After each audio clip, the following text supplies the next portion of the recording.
So, I just finished reading The Ballad of Songbirds and Snakes, and I thought I would talk to you about it.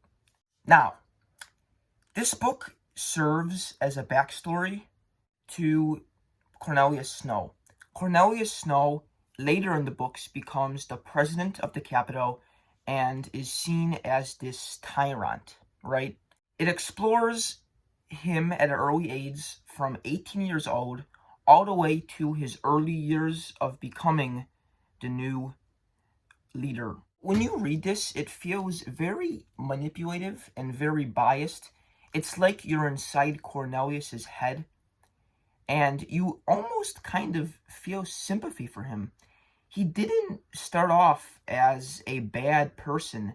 It was the games, it was Panem, it was the propaganda that shaped him into the person he later becomes. There was a lot of deep and rooted messages and themes in here that I took away, like the idea of evilness, the idea of control and power.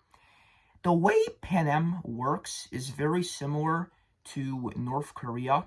The capital makes everything seem perfect, when in reality, it isn't. There's deaths, there's killings, there's weepings. It's really messed up. It's almost like a reality game show. Snow starts off very poor.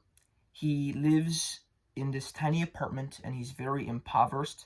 Every night he can't even eat food. Like, all he has is cabbage and leftovers. It's funny to see him go from poor to becoming one of the most richest men alive.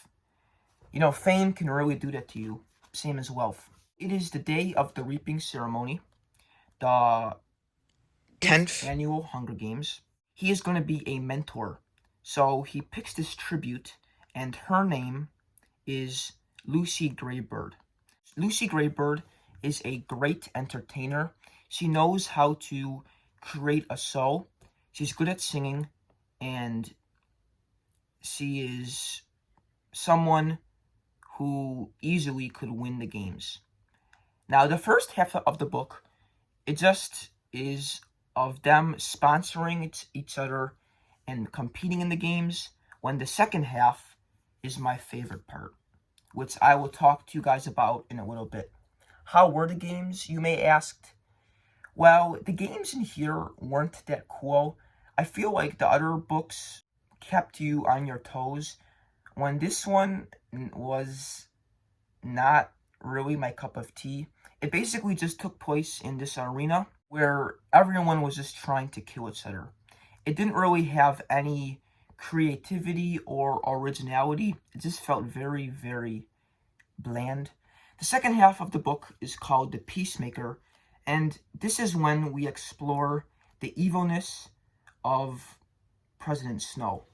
He basically goes off to college, and there is when he wants to, kind of like a priest, give his life to this new order. So he becomes a peacekeeper and wants to work for the government.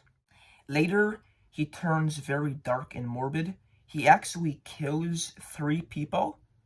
He betrays his best friend, and he turns his back on his love, in the end, murdering her. What I did like in this novel was the hidden Easter eggs and foreshadowing moments.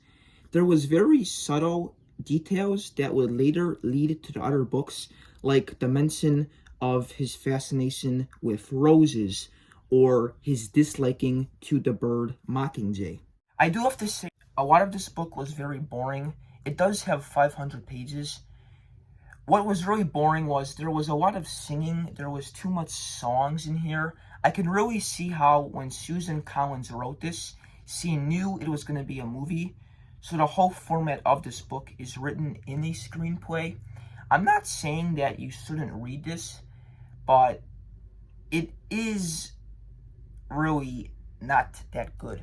The majority of it was just a hassle to get through. And now that I have finished this, I am super excited to start the next book, which is Sunrise on the Reaping. Anyway, guys, thanks for watching, and I'll see you on another video. Peace out.